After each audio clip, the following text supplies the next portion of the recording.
Jaya Jaya Jaya Mahadeva.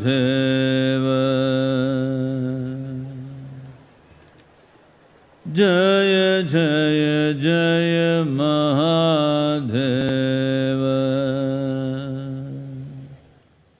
Shiva Shankar Adi Ananta. Shiva Shankar Adi Ananta. Jaya Jaya Jaya Jaya Jaya Jaya Jaya Jaya Jaya Jaya Mahadeva. Jaya Jaya Jaya Mahadeva.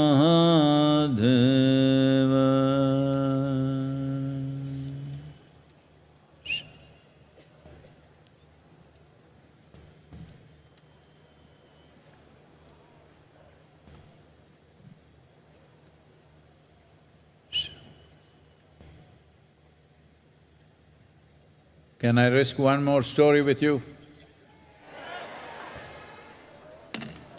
Once upon a time…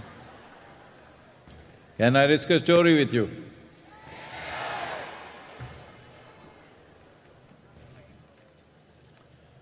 On a certain day,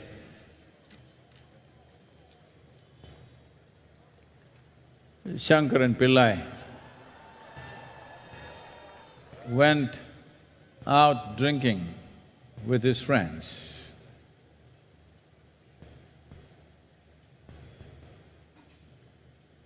You know, drinking people, in some aspects they are like yogis, timeless. He was walking back from his office. He saw some of his friends were at the bar. He thought he will just spend 10 minutes and just a couple of drinks and go home. But because with a little bit of inebriation, you become both timeless and countless. He couldn't count the number of drinks he had, nor could he check his time. When he thought, oh, it should be late, I should go home, and he looked like this. It said, the watch, stupid watch said 2 a.m. It's not at 2 a.m., it's only 1. So then he thought he must go home and somehow found his way home. Then he pulled out the key. You know, they make this keyhole so small. Why can't they make it this big? It's so small. He struggled for 20 minutes to find the hole, put it inside and somehow opened it. Then he went in, slowly crawled up the staircase, went into the bedroom and on the way, when he was coming, trying to take a shortcut, he crossed a rose garden. Because his feet were partially rubbery, he happened to fall into the rose bush face down. He could feel some pain, some liquid on his face, but he didn't know what has happened. So he crawled up the staircase, went into the bathroom and looked at his face. It was one big mess, bleeding all over the place.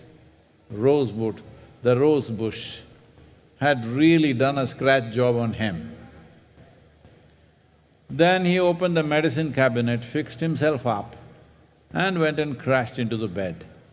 Fortunately, the wife was a big sleeper. Then in the morning,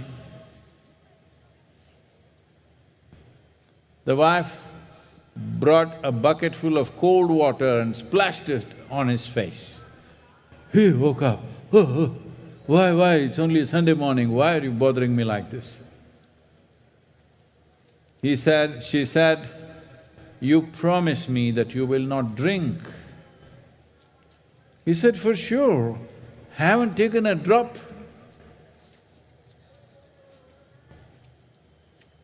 She caught hold of him by his shirt, dragged him into the bathroom and showed him.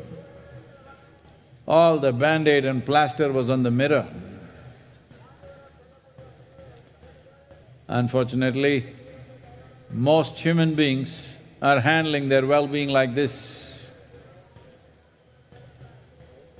The fundamental thing that we need to understand is human experience.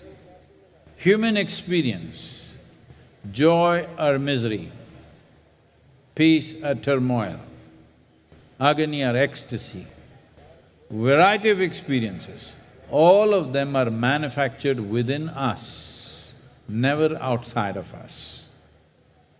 We may use some stimulus from outside, but essentially all positive, negative, whatever kind of experiences you have are made within you.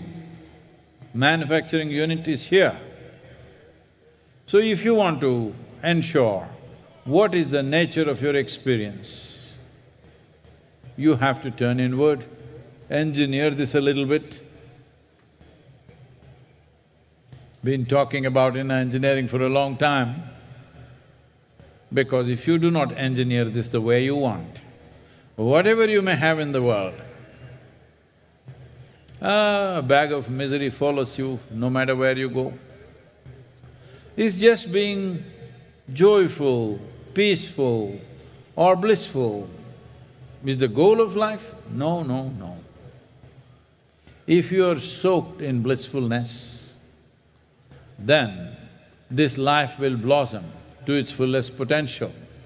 You can explore the full depth and dimension of what it means to be a human being only when there is no fear of suffering, only when you're soaked in bliss. When every cell in your body has become pleasant, you have no concern about yourself. Or in other words, you might have taken up 1,000 concerns in your life, but you are never the concern. You may have 1,000 issues in the world, but you are never the issue. You may be handling many problems on a daily basis, but you are not the source of that problem. This much if you ensure, then this life will blossom into a different possibility. As I was saying earlier, this is a civilization which is dedicated to raising the human being into a divine status. This is not a civilization which is waiting for God to beget a son or send his messengers down here. This is a civilization which is about raising the human being to their peak potential. If you look back on the hoary history of the spiritual traditions of what we refer to as Hindustan, you will see men and women, the kind of men and women that gods would be envious of. Even gods came to consult the sages and seers, as the legends speak. Because a human being can rise to that position, every human being has the same possibility. How much are you willing to invest? How much are you willing to strive is the question. It's not for me to tell you how much you must strive for. But on a night like this, you must make a decision. It'll be good if you make a decision how far you want to go within yourself, how much freedom, how much blissfulness do you need for yourself. Because everything comes with a price, everything costs life. How much are you willing to invest?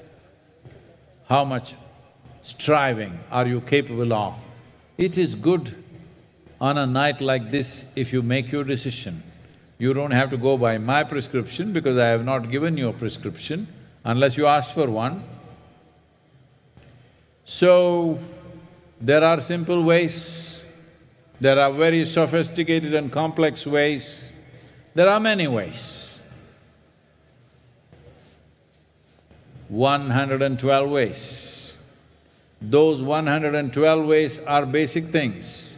Out of that, there are a million ways. There are many ways.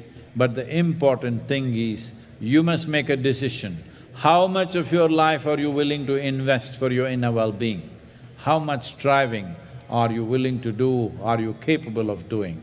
This is something that you need to make up your mind on, and it must be today. It's best it is today, because who knows about it tomorrow? Tomorrow is wishful thinking.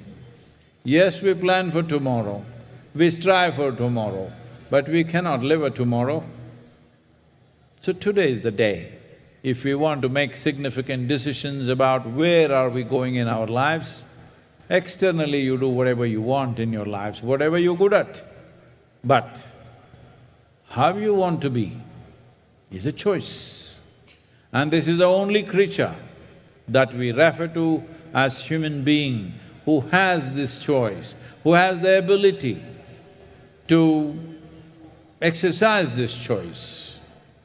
This is why no other creature is referred to as a being. But human struggles are all about this. If there was no choice for you, if you were like any other creature, that your way of being was determined by nature, you would have no struggles. It's the freedom that you're struggling with, it's not the bondage. I know it is fashionable to talk about bondage. I know those of you who are veterans of spiritual programs and discourses and books, everybody says life, the sufferings of life which entangle you. No, it is the freedom which is the problem. If you had no freedom, if you were fixed like every other creature by nature, you would have no struggle, no striving was needed. The problem is, nature has left it in your hands, how to be. If you do not exercise this choice, well, you won't fit into the framework of being a human being. Human creature is not a good one, because human creature is a dangerous creature. No other creature is that dangerous. Human creature is a terribly dangerous creature, but a human being is a tremendous possibility. It is my wish and my blessing, you must explore this possibility in this life. In this life. It's very important, because most of you or many of you are Hindus, you will say, I will do it in next life. Hello? This life? I'm gone, Sadhguru. This life? This life. In this life it must happen. That is, exploring the full depth and dimension of what it means to be a human being. First thing to